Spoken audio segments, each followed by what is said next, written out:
Welcome back to another episode on Dano's insane V8 twin turbo 911. Last time you guys saw this car, it had some clutch slip issues on the dyno. Since then he's discovered a few other problems, so let's get to it.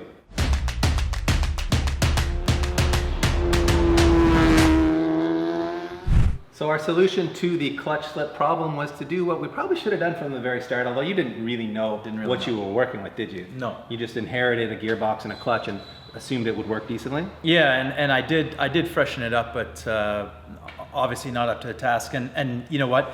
Even after we got off the dyno, not only did it slip on the dyno, but the car loads so differently on the road. Oh, really? That the issue actually became much greater on the it? road.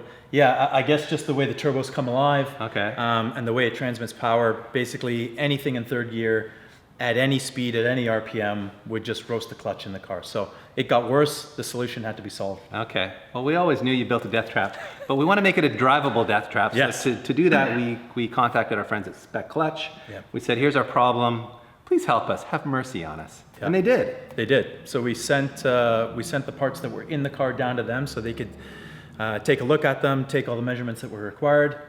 They gave us a few options for what they could deliver from a solution standpoint. So they basically said we can build a 5+ that holds 850 foot-pounds, but is an on-off switch. So if you want to street drive this car, maybe not a great solution. Or we can build a 3+, which holds 750 foot-pounds, but is the most streetable clutch that holds that power. And that's ultimately the decision we went with. The good news is that clutch seems to be working very well based on watching you pull away from the shop aggressively. Yeah, everything spec suggested would happen absolutely is happening, and it seems to be taking all the abuse and all the power now. And Dano's not afraid to abuse the car. So much so, in fact, you had a little bit of drama pulling away from our shop. But before we get to that, maybe we should mention you street driving the car more in this very hot, humid summer we've been having. You've run into a new problem. Yeah, so now that there's a clutch in the car and I can drive it, in a previous life I was a tuner and I've tuned many cars. So when I'm driving by myself, I just set up the laptop and I do some street tuning. And one of the things that became very apparent is that managing heat in this car is turning into a problem. So Dano's solution was to go and do some arts and crafts. Yeah. You got some cardboard together and you started sticking it under the rear bumper to figure out what you could do to fit more cooling into the front end of this previously air-cooled Porsche of yours. Yeah, well, I mean, I took inspiration from more modern Porsches. So for those that don't know, sort of the higher horsepower, more race application 997s and 991s all have 3 radiators. So it got me thinking, if I need to put capacity into this water-cooled car now, maybe it needs 3 radiators. Right. So I built a small little template and then went out to find a radiator that had similar dimensions and knew we could fit them under the fenders. And that led you to CSF's website. Absolutely. And you found this, which is their King cooler, as they call it. It was developed as a universal drag racing cooler. So it's 3.5 inches thick, two cores in it.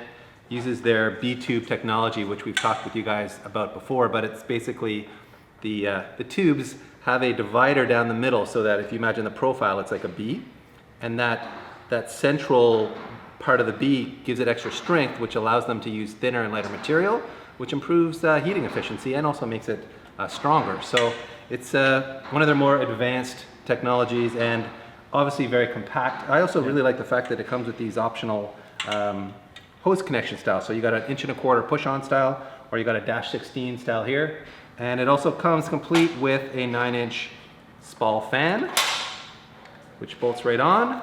And it even comes with some universal brackets, which Vin here at NV Auto would probably laugh at, because as a fabricator, he wouldn't need this. But as a home garage guy, I would definitely try to make this work. So thank you, CSF, for putting together such a complete kit. I think it's pretty awesome that they build something like this. Awesome. That you can use in a really wide range of applications. Yeah, not just drag racing, but and I did find some other smaller radiators, but truth be told, I just didn't think they'd do anything. Yeah. Because really what I'm trying to do is add capacity, and the fact that these are 3.5 inch cores and they're dual pass means like these are probably more efficient than the radiator that's already in the car. So yeah, it's a win for me. And you're gonna put them in series? Yeah. So you go through the big boy first, and then to these, or no? So if you remember, the hard pipes come down under the car and they head for this side of the radiator, which I'll probably tee off. Go to the one that's tucked under here, then through the big boy, then through the other side, and back to the motor. Okay. Back to the motor. Interesting. This really, it opens up a lot of opportunities actually looking at it now. You can think of a million different ways you could use this. I'm sure it's probably used in all kinds of motorsports applications, off-roading. Yeah. I mean, there's probably even industrial applications for really compact, high efficiency. I think cores like this, so- any non-standard application, I think it's an amazing fit just because how compact it is, and just the capacity that it does have. Yeah, it's a pretty impressive little piece. So I guess the challenge now is to see if Vin can fit these under the front bumper, because you do not have a lot of room down there, do you? No, we're going to be millimeters to spare. So you've had a little bit of time playing underneath the headlights here. Do you have a plan of attack in mind yet? What do you think? Sort of. Make it fit in there, would you? I mean, just jam it in there. as of right now, we know that It's a little too wide. this is not going to fit as it is underneath the bumper headlight? here. Yeah. And so we're going to have to cut pretty much all of this out. There's really nothing behind here. Cut it and patch it up of some sort. Try to get this to fit in as much as possible behind everything, and then with enough clearance for the tire and enough clearance to get all the hoses back to where it needs to go. So This is a big challenge. it's a challenge. There's a challenge. Is here. this turning into a drift car in the front end where it's going to be cut Pretty off? much. with Might as well tubular- just cut it all off. That's how I like all my cars. So Yeah. we'll see. But yeah, ideally we got to just start cutting and start trying to fit everything, and get it in as far as possible, and as close to the tire as possible without it rubbing or Right. have any. And there's got to be room for the fan, obviously, too. Yeah, so ideally in this situation, the fan's gonna have to sit out front with all the fittings coming out to the front as well, Okay. and then figuring out a way to mount this thing up Some bracketry, yeah. strong, Yeah. so it doesn't bounce all over the place and Yeah. break off, right? Yeah, it's definitely going to be strong. Well, the good news is the owner of this vehicle is not a purist. He'll be content with you hacking up the front end, but he will definitely test the strength of those brackets because he's been known to hoon pretty hard. So that will have to be strong. We're going to go away now, I think, because Vin has a lot of work to do. So we're going to just set up a time lapse here and you guys can watch this guy do his thing.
Just like that, the job is done, Vin.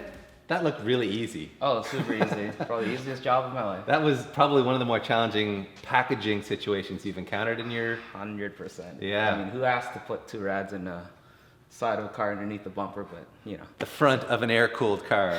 Let's add 2 more rads. But amazingly enough, you pulled it off, and this does not look easy. I see you had to modify one of the end tanks. Yeah, that's just to clear the bottom part of the bumper and clearing to the lip, Yep. just to get some room to fit under the bumper. A lot of went into this. So firstly, we have a rad and trying to figure out a way to fit it between the wall of the car and to the wall of the bumper here. Right. Just taking measurements and trying to figure out where exactly it could fit. So you trimmed the frame rails, I guess is what this is here, or the inner wheel well liner to like set it into the right position? Yeah, so basically cut out the hole for the rat to fit in as far as I can go without going too far. That was one of the bigger challenge. And the other problem is that one side is different than the other. Yeah. So it's You can't just flip it around and replicate it. again, They right? did reinvent it both. Yeah. And routing the hoses looks like it was an incredible challenge. I mean, it's snaking through every little spot you could find. Yeah, so originally the rad went a certain direction, and then I built the coolant pipes to meet up right to it. Mm-hmm. Luckily, it was just enough room just to get some 90-degree elbows to clear it. And then once we got that point, cutting through the rad support to get room for the hose to go through, and cutting the body again to get more of the hose to come through and snake it and try to get everything in, because it's just really tight with all the angles and trying to get 90-degree silicone hoses everywhere to get to where they need to go. Turns out Vin knows what he's doing, because you're saying this thing is running much cooler, much differently, in fact. Yeah, no doubt. So before, if I drove this car for any amount of time, it would start cool, but then just soak. And once it's soaked, the temperature would then start to rise regardless of what the ambient temperature is.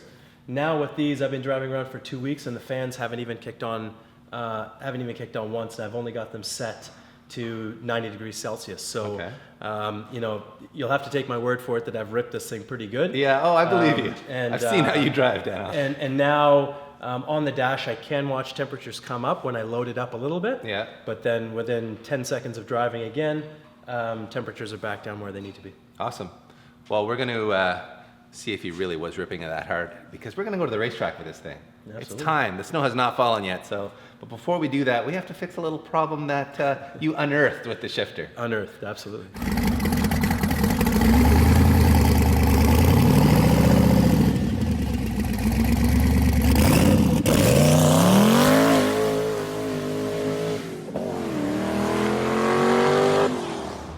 Well, Dano, that was quite the pull there, but it looks like you suffered a failure, and a weird one at that, right? Well, I suppose it's weird if you don't look at what was actually in the car, but these are the joys of checking out somebody else's work. So they say bang gears, but I didn't actually expect to tear the shifter right out of the car. So I got into fourth gear a little bit later on down the road, and I was like this. And yeah, so Wow. needless to say, That is a piece of work. that's not Speed Academy spec right there. No. Well, she may not be much to look at, but it's certainly going to get me home. A little ingenious backyard fabrication here. That is the definition of backyard shifter, isn't it? So we've got an aluminum hanger, an aluminum sleeve that's now slotted. We used some of the old welding slag as a key for a keyhole so that it doesn't rotate around itself, which is pretty ingenious, and all held together with a worm clamp. So that should get me And home. you got the gears, right? Well, I have reverse 1 to 4. Can't get into 5 for now, Why but don't you show us how that sweet thing works? Wow. yeah. Look at that. Oh, even got reverse there. There it is. Dano, looks like you fit in here about the same as I fit in Connie. No, it's a a tight nice fit. No, it's nice and comfy. Nice It's like and a comfy. custom-made suit, is it? Absolutely. And what about the shifter fix? How's that looking? Actually, you know what? It's perfect. So when I saw Vin and I said, hey, listen, you got to solve a problem for me. This was the perfect opportunity also to change the position of where the shifter actually is. So this now is quite a bit taller and quite a bit further recessed back, because anybody that's driven an old classic Porsche, you realize that the stock shifter is down here. And when you're actually in a harness in a fixed back seat, it's very difficult to get to the forward gears. So this now is very, very comfortable. Well, she's fixed now. Fixed. And you've road tested it. I have. It works good. It does. That's a wrap on this Make It Cool and Make It Shift episode on Dano's crazy twin turbo V8 911. Next up, we're going to the racetrack to see if we have any temperature problems. He's not predicting any. I'm not predicting any either. I just want to see this thing rip. I want to see it driven in anger. It's not really something that we can drive in anger around here very responsibly. Not well. Not at all. So to the racetrack we go. Thank you very much for watching. This is what Nam looks like when he's loving life, standing on his tippy toes, working on a turbo 911. Is this your favorite car to work on ever, Nam? Oh yeah, for sure. Is this top 5 on the hit list? Top 5, yeah.